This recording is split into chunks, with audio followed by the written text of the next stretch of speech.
So I got a couple notes. I promise this isn't too bad. So I assume since most of the ways these speeches are supposed to start out is by explaining who I am, but since you guys are all here, you probably know already all about that. So I'm gonna skip it.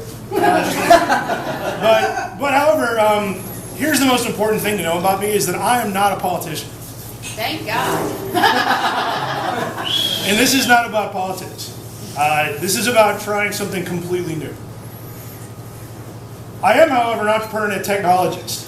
I founded FARC in 1999, a few years after the World Wide Web was invented. And I mention that because one of my skills is to see things shaping up in the future that are going to happen rapidly before everybody else notices them.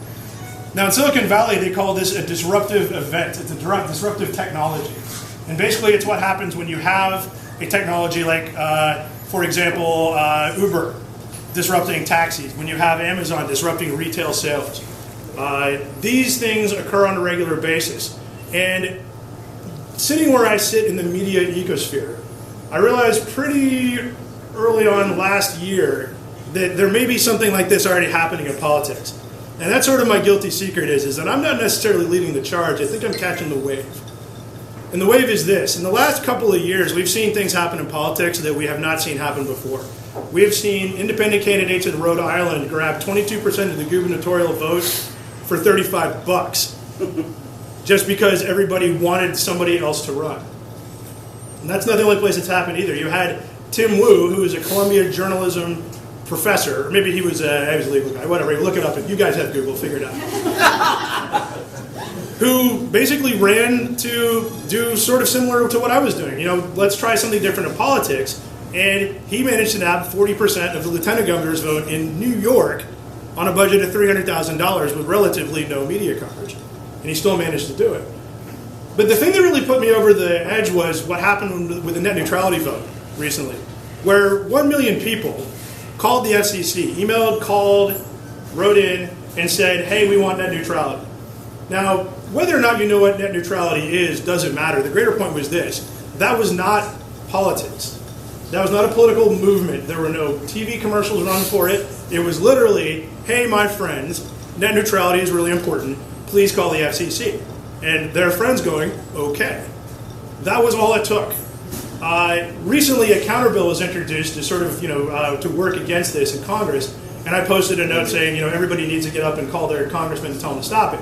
Somebody posted back, they said, well, I don't know, have you read this? How do you know this is any good? And my response was, 1 million people didn't call the FCC and ask for it. That's what's changed. And I've lost my voice. So, let me give you an idea of what you're in for, because people keep asking me, what is your platform, what are the issues? And the problem is that a lot of these issues are straw man arguments that are basically put out there to divide us. Things that are not particularly the most important thing, not the topic of the day. They're actually put out there to make sure that we are afraid of the other guy winning, so that we back the candidate that is the least despicable to us. And so it's hard to talk about these in terms of issues, but let me give you what I've come up with as my platform, which I have called the most boring campaign platform ever. Are you ready? We should probably serve coffee after this, by the way. It's very simple. It's no experiments, leave people alone, and don't spend money you don't have. I feel like Kermit the Frog in the Muppet movie.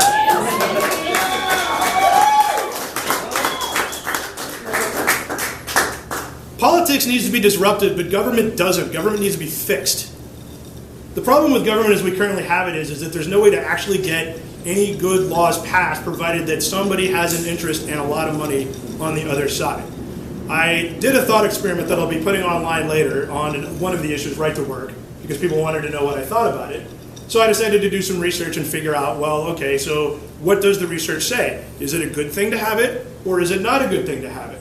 And you can read my sort of in-depth thoughts on that later on. The answer is it's more or less unclear, but trending badly for unions. But the greater point is this. Let's say I'm not governor and right to work hits the desk. What happens to the other candidate? Whatever party it is, this is how it goes. Legislation shows up, check my donor list, decide. No research, no looking into is this a good idea, no exploration of are there any downline effects? How many people might accidentally be injured by this? Nope, don't care. Did I get paid to do this? Oh, I did. Well, I'm passing it. And this has been going on for quite a while to this point where in the last spending bill, I don't know if you guys caught this, the only reason I did is because I've been looking at this for a while, was that two things got slipped in there which are actually really important. The first one was, and this is actually something that's going to impact me directly, they raised the federal spending limit on what you can donate to a party as an individual to over $300,000. Now why that matters is because in Kentucky, you can only donate to a candidate $1,000, unless you're a political party, in which case it's unlimited. So if you wanted to make sure that you could wipe me out in 2 seconds with money, and by the way, this isn't like a secret, so it's not like I'm spoiling this, you could go to the federal level, give them a whole bunch of money, earmark it to go against me, and I guarantee you that's going to happen. Guarantee. All day long. It's okay though, because as long as you have scenarios when 1 million people can call the FCC and say, we want this, no amount of money in the world can buy against that. You're just pretty much golden. And so that is essentially what I need from everybody in this room, is that kind of a thing. The second thing that's been going on recently is we actually have corporations writing legislation and inserting it into laws, and that was the second thing that was slipped into the spending bill. Citibank wrote legislation. They found a guy and paid him to put it in there. Now I'm sure he would call it not being paid to do it, but well, maybe he just thought it was a good idea. They know this because it was floated. Citibank actually had this legislation going through to other congressmen saying we would like to see this thing pass. And you know what it did? It took away a lot of the regulations that were put on them to stop another crash like 2008 from happening. Now how did that happen exactly? Did 1 million people call up Congress and say, hey, we want Citibank to have less regulation so they can screw the economy again? Because that'd be great. No, that's not what happened at all. Recently in Michigan, we had a situation where they actually outlawed the ability to buy Tesla cars from Tesla Motor Company unless they bought it from a dealership. Tesla sells cars online. They actually also carved out everything up to any car company created earlier than the 21st century, which is more or less everybody. In Louisville recently, they banned Uber from picking up people at the airport. How did that get passed? Did 1 million people call up Louisville's government and say, oh, you know what the critical problem today is? Uber's picking people up. We have to get on this right now. It is of vital importance. No, absolutely did not. And so what I'm proposing basically is something that would sound like it runs against my no experiments plank, which is basically, if it hasn't been done here, we are not doing it, or if it's done anywhere else, we are not doing it here.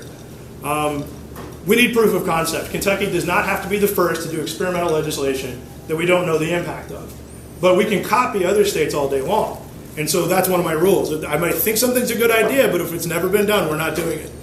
So one of the things I stumbled upon recently is that a friend of mine up in Washington State is doing something really interesting. And this is where discussing issues becomes problematic, because this is the thing I want to do more than anything else, and I could not remotely call this an issue because it isn't.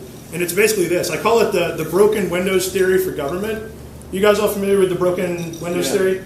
It basically states that, and by the way, it's not this simple, but it basically states that if you have an area that's got a lot of crime, there will be a lot of broken windows. If you fix the broken windows, the crime goes away. Not that simple, but the greater concept still holds, which is fix a lot of small annoyances and you will solve a much larger problem. And so what my friend did was he went to Washington State and he got a grant, and he basically said, why don't we use a tenet from the lean startup model, which is basically how do you start a company with no money? And it's a really dumb thing. It's called customer development. What does that mean? Go out and ask people, hey, I'm going to start a company that does this. Will you buy it? Seems crazy, right? But nobody actually does that. They come up with these ideas, they roll them out the door. So the idea is basically, how about that for government? How about we go out and basically say, hey, the last time you interfaced with government, how'd that go? Was it good? Was it bad? What can we fix? And so they went out to 120 business people because it was just an easy subset. They interface with the government more than anybody else does. And they found thousands of things that they didn't know were wrong. And a lot of them are really easy to fix. They found a particular problem involving farmers where they've been backed into a corner due to laws that have been placed on how they can fertilize their fields over the last 20 years, one every 5 years, that it essentially created a no-win situation. That anything that they did was going to break the law. And so that's relatively easy to fix, but nobody knew that was going on because the farmers thought nobody in government cares. Because they're not coming around and asking us, how are things going? And so My friend actually had really, really good success with this up in Washington State, so I'm proposing doing that here. In fact, we're going to start tonight. After I'm done, I would like everybody to come and tell me a story, if it's relevant or funny, or something that needs to be heard in general, about the last time you interfaced with government and how you would fix it. Because there's tons of things like that. There are all kinds of laws in the books that make no sense, especially around craft beer distribution, as I've been learning from Chris. He's been crash coursing me 3 or 4 times a week for the past month and a half. And there are other industries as well. Every industry has got the annoyances that they've just given up on government being able to fix. Well, what if we flipped it around? What if we actually task people to go out into the field and find people who basically can tell us, how is your experience with government? What do you think we can fix? And even if they don't know how to fix it, we can then engineer the solutions to these problems. And it's a relatively simple idea that no one's doing, but that is actually the first thing I would do. Which, again, like I said, sounds a little bit, far-fetched, but it works. Where am I here? I'm about done, by the way, don't worry. So, basically, in order to pull this off, we're going to need a lot of contributions, obviously. And so this is the part where I actually have to shake you all down for money. But here's the good news. One of the things that I realized about the way this is being done, the way I'm running this campaign is that if I end up getting in office as an unaligned governor who cannot be touched by influence money, that actually breaks the entire system that they've set up in Frankfurt. There's no way to buy influence.